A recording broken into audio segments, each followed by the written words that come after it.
Hey guys, I want to talk about something that kind of affects college students, specifically with the technological industry that we're going into. Things are getting a lot more hectic and a lot of things more fast-paced. So I want to talk about why ebooks are actually better than written textbooks. And first point I want to make is ebooks are much more compatible and they can store a lot more information. You can literally get a 9-inch tablet and you can carry it around basically anywhere in the world and have just about 1,000 books on you. And I know 1,000 books seems like a ridiculous amount, but imagine having 1,000 books in your home. Like, you can have your own mini library. Another thing I wanted to go about is ebooks can be purchased from pretty much anywhere with online connection, and a lot of the time those ebooks are actually free, or you can get them from an incredibly cheap price instead of going to a Barnes & Noble or Borders that just shut down. When you're buying a book for 16 bucks, you can go online, illegally, not condoning it guys, but you can illegally find the same book and just download it on your Kindle, your iPad, or a Nexus or something like that. But yeah, the ebooks are just really easy to use. A lot of the time with books, like, you need a light to read them because you can't see, but with tablets and ebook readers, there's LED lights on them that you can read off of that don't really strain on the eyes.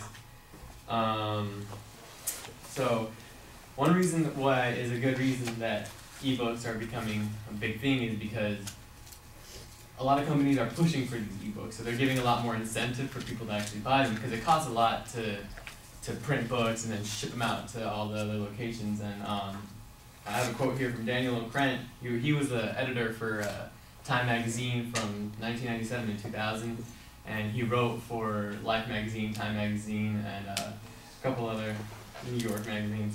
But anyways, the quote is, "At this time last year, which was 1998, Time magazine spent over $1 billion on postage alone. That's not including paying their writers. It's not including like paying himself, basically the editor. It's basically just the postage, like making sure it got out there to the people who bought it, who are paying roughly around $75 a year in order to get their subscription to Time magazine. But their Time magazine's actual for ebooks is actually $49.99 a year for tablets and whatnot, and which is really great because you can get a lot of the information straight up. You can you don't have to wait a week a month to get the Time magazine that you've been wanting to read. It actually just gets uploaded onto your e-reader without any trouble whatsoever. And then a lot of the information gets fixed right away. So let's just say something gets mixed up on the magazine, and then the magazine has this, and then the next subscription has to be like, oh, sorry for this inconvenience. They can actually just fix it, and half the time people don't even notice. And then, yeah, so because companies are spending so much money on their magazines to make sure they get it on to you guys, your readers, they're really pushing for people to buy their ebooks. So they'll give more incentives. They'll give people online options that they can get like cheaper, and then they'll get like coupons to certain places, and then they can. A lot of ones that I saw is somebody gave like 10% off at their next Ticketmaster purchase. So it's a lot that companies who are pushing for these ebooks. Another thing is ebooks can be updated. Like books, like they just stay the same. I mean, that's not saying a bad thing. Books are great, but like an ebook reader, like every couple months or so, there's an update for it. Something that's making it better, something that's making it faster, something that's making it more appealable to you guys. And I know all of us have bought textbooks that cost upwards of the $100, and illegally I've been able to find some of these books for roughly around free.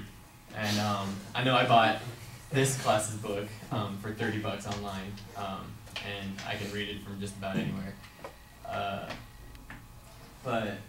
And then he was saying that a lot of trees are getting chopped down because we're making these books, so it'd be a good thing if we all start moving towards the ebook industry. Daniel O'Krent also says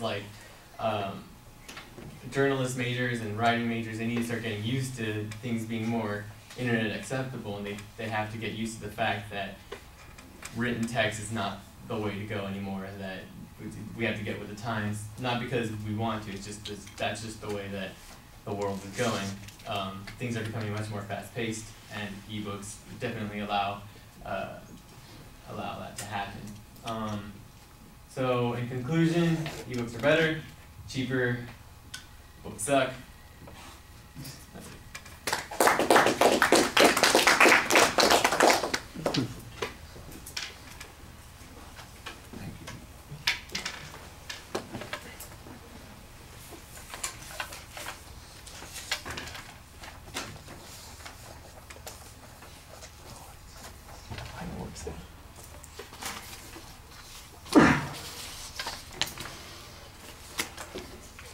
So Jose, you here? Yeah. What did you think? He had a good intro. He stood by his claim throughout the whole speech. He had real good examples, and he looked real comfortable and sounded real comfortable up there. Yeah, pretty much that.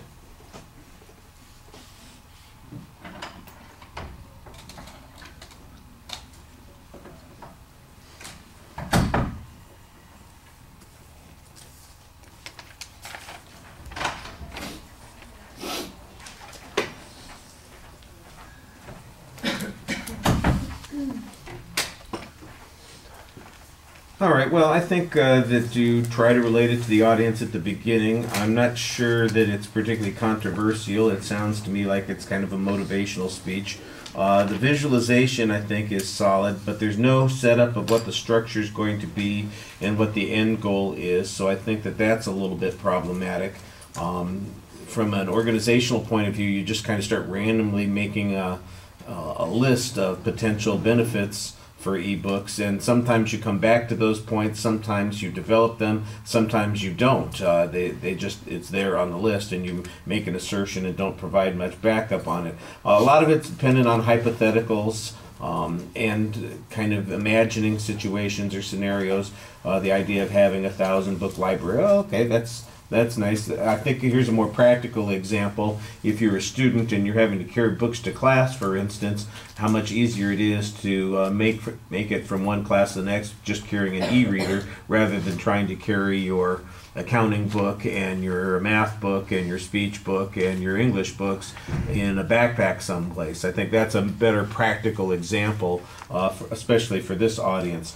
I don't think that you help yourself much by arguing or telling us about how materials are accessible for free, because if people are interested in developing material here and they have an economic interest in it, then that's going to, I think, discourage them from using digital materials, because if I don't convert it to digital, then the only way you've got it is this way, and that's a little bit of an issue. Of course, other people might do.